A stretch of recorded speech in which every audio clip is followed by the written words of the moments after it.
안녕하십니까. 화요일 아침 여수 MBC 뉴스투데이입니다. 코로나 엔데믹으로 그동안 닫혀있던 바닷길이 열리고 있습니다. 여수에는 올 들어 해외 크루즈 선사들이 잇따라 기항하고 있는데요. 여수시는 국제 크루즈선 기항지로서 입지를 다지겠다는 계획이지만 아직 풀어나가야 할 과제도 적지 않습니다. 김주희 기자가 보도합니다. 여수 엑스포 여객선 터미널입니다. 지난달 21일 1,900톤급 대형 크루즈선이 유럽권 관광객 등 400여 명을 태우고 기항했습니다. 앞서 지난 4월에는 28,000톤급 크루즈선이 미국 유럽권 관광객 680여 명을 태우고 입항했습니다. 크루즈 해외 관광객들은 여수 박람회장과 오동도, 순천만 국제정원 박람회장 등지를 둘러본 뒤 다음 기항지로 향했습니다. 올 하반기에도 여수에는 한 차례 더 크루즈선이 기항할 예정입니다. 저희도 상반기에 4월과 5월에 2항차가 입항했고요. 10월에 1항차가 더 남았는데 이제 실버시에서 오는 28,000톤급의 배가 들어올 예정입니다. 그 배는 아마 승객과 승무원 포함해서 한 600에서 700명 정도가 승선할 계획입니다. 코로나19 이후 사실상 멈춰섰던 크루즈선들이 올해 들어 잇따라 여수에 기항하면서 지역의 크루즈 관광 산업도 다시 기지개를 켜고 있습니다. 하지만 풀어나가야 할 과제는 여전히 많습니다. 크루즈 관광이 지역 경제 활성화로 연결되기 위해 해외 관광객들이 선호하는 한국적인 소재의 새로운 관광 인프라와 대형 쇼핑몰이 필요합니다. 또한 열악하고 협소한 크루즈 터미널 시설의 확충도 과제입니다.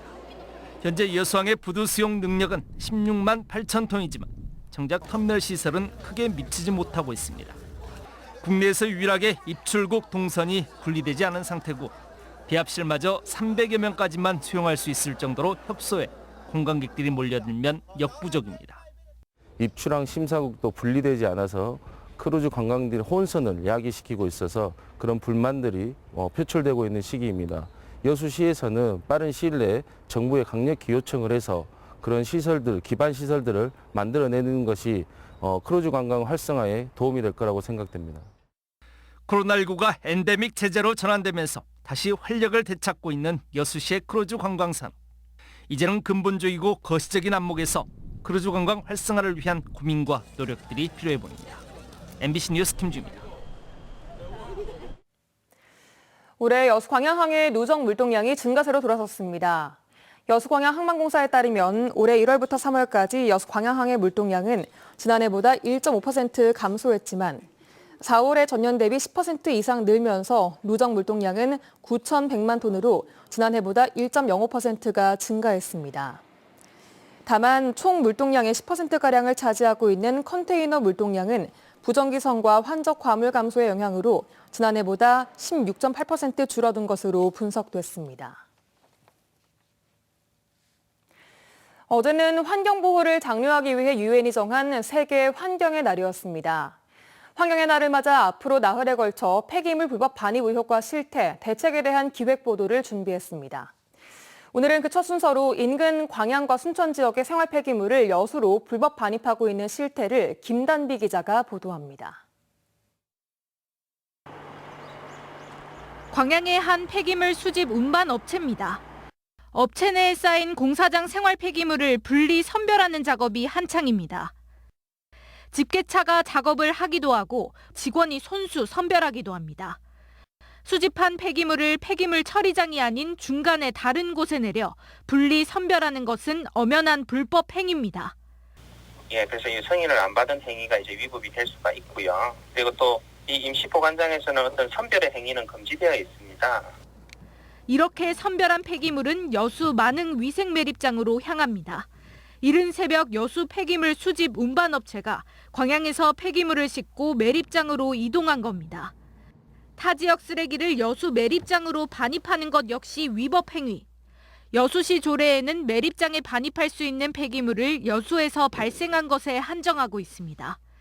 해당 업체는 폐기물을 분류하기 위해 광양 지인의 땅을 이용했을 뿐 불법 반입은 아니라고 해명합니다. 하지만 이미 한데 섞인 쓰레기가 광양 것인지 여수 것인지 출처를 구분하는 건 쉽지 않습니다. 이게 여수 지역에서 발생한 쓰레기인지 광양 지역 쓰레기인지 사실 분간이 안 되는 건데 어떻게 아시는 거죠? 저희들은 양심이 있지. 타 지역 폐기물이 여수로 들어오는 의심 사례는 이뿐만이 아닙니다. 여수 폐기물 수집 운반업체 이름이 적힌 폐기물 박스가 순천 지역 곳곳에 놓여 있습니다. 폐기물 박스마다 수집 운반업체명이 적혀져 있는데 사실상 눈속임에 불과합니다. 순천 지역 업체로 돼 있지만 자석 스티커를 떼어보니 여수 지역 업체였습니다. 박스를 배달하기 해서 한 대당 5만 원씩 받고 이렇게 대여를 해주고 있거든요. 결국 인근 다른 지역 폐기물이 갖은 편법을 동원해 여수로 공공연히 불법 반입되고 있는 겁니다. 여수시는 MBC 취재가 시작되자 뒤늦게 상황 파악에 나섰습니다. MBC 뉴스 김단비입니다. 정부의 우주항공청 관련 법안에 대한 국회 심의 과정이 본격적으로 시작되면서 6월 본회의 통과와 연내 개청 여부에 관심이 모아지고 있습니다. 국회 과방위는 최근 정부와 야당에서 제출한 우주항공청 관련 법안들을 심사해 법안 소위에 회부한 데 이어 상임위 차원의 공청회도 검토하고 있지만 이들 법안들이 우주항공청의 위상과 소속, 관계 설정 등 상당한 이견을 보여 의견 접근이 쉽지 않을 것이란 관측이 제기되고 있습니다.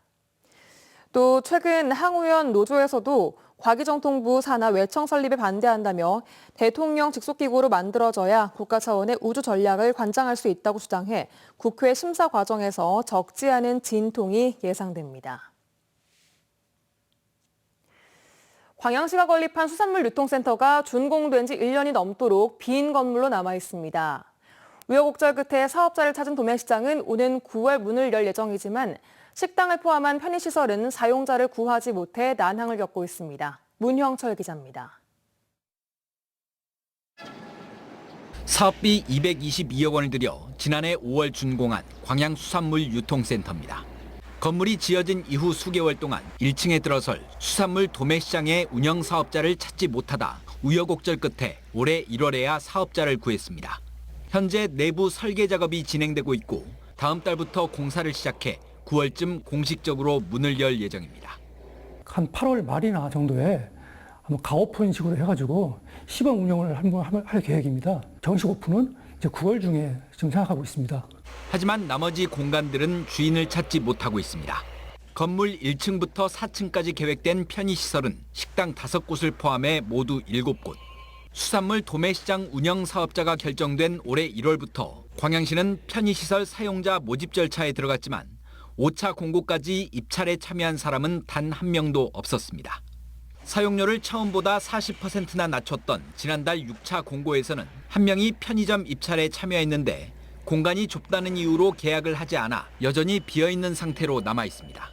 광양시는 사용료 50% 감면 조건을 내걸고 이달 중 7차 공고를 낼 계획입니다. 하지만 유동인구가 많지 않고 사용료가 부담스럽다는 의견이 많아 재주인을 찾을 수 있을지는 여전히 미지수입니다. 8월 달이면 수산시장 시설이 다 갖춰지기 때문에 개장을 할 거란 말이죠. 그러면은 입소문도 날 것이고 관심을 가지지 않나 싶습니다. 편의시설이 뒷받침되지 않을 경우 수산물 도매시장도 타격을 입을 수밖에 없어 사용자를 확보하는 것이 무엇보다 시급합니다. MBC 뉴스 문형철입니다. 여수시가 기후위기에 대응하기 위한 구체적인 대책을 마련하기로 했습니다. 여수시는 2050 탄소 중립 실현을 위해 물 관리와 건강, 농수산, 재난재해, 산림생태계 등 6개 분야에 대한 취약성을 분석하고 반영하기 위한 기후위기 적응 대책 수립 용역에 착수했습니다. 시는 오는 10월 도출되는 결과를 기반으로 제33차 유엔 기후변화협약 당사국 총회 COP33 유치에도 최선을 다할 방침입니다. 전라남도가 남도 의병 선양 자문단을 발족하는 등 본격적인 선양 사업에 들어갔습니다. 남도 의병 선양 자문단은 앞으로 숨은 의병장과 유적지에 대한 기초 조사를 진행하고 남도 의병 역사박물관 건립에 대한 홍보 활동을 펼치는 등 선양 사업의 의견 수렴 창구 역할을 담당합니다.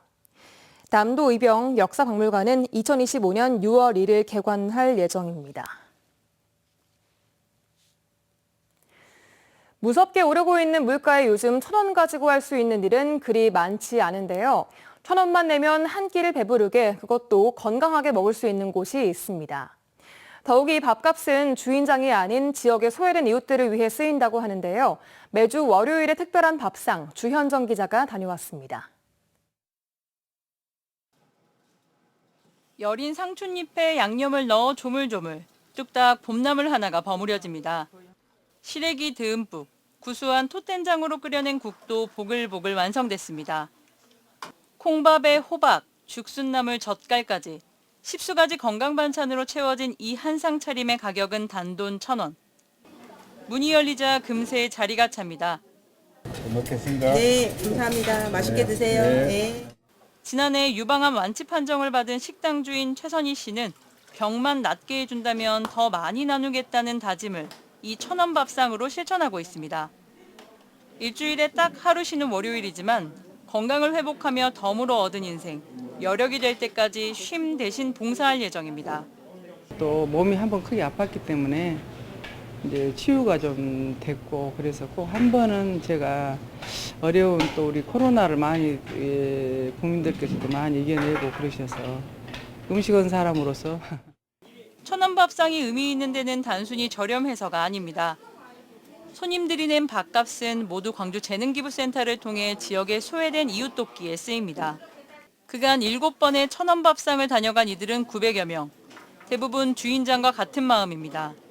오늘 2번째인데 첫날 왔었는데 너무 좋더라고요. 좋은 일에 함께 쓰이니까 이보다 좋은 게 어디 있겠어요. 1,000원 한 장이 이렇게 소중하게 쓰여지고 여러 사람을 위해서 쓰여진 것에 대해서 많이 깊게 생각하고. 광주 지역 여행사 대표들도 십시일반 모은 성금을 1,000원 밥상에 전달했습니다. 주인장은 이마저도 여름 김치를 담아 조선 가정 등에 전달할 예정입니다. 이곳은 5월 영령들이 잠들어 있는 국립 5.18 민주묘지 길목에 위치해 있는데요. 주인장은 더 많은 이들이 민주묘지를 찾았으면 하는 바람에서 밥상을 차린다고 말합니다.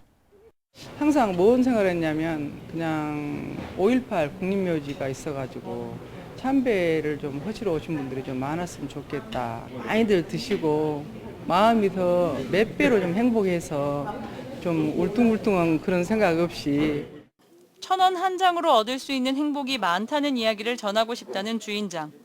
한백년 식당은 다음 주 월요일에도 정성과 사랑으로 따뜻한 밥상을 차려낼 예정입니다.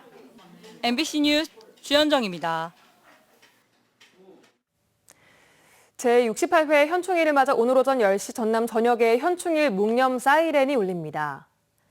묵념 사이렌은 추념 행사에 맞춰 도내 전역에 민방위 경보 단말기를 활용해 1분간 울릴 예정으로 전라남도는 민방공 대피 목적이 아니므로 놀라지 말 것을 당부했습니다. 광양시가 청년 창업가를 모집하기 위해 오는 12일까지 교육생을 모집합니다. 신청 자격은 광양시에 거주하거나 거주 예정인 18세 이상 39세 이하의 예비 창업자로 상권 분석과 마케팅 전략 등 다양한 분야에 걸쳐 18시간의 창업 기본 교육을 받게 됩니다.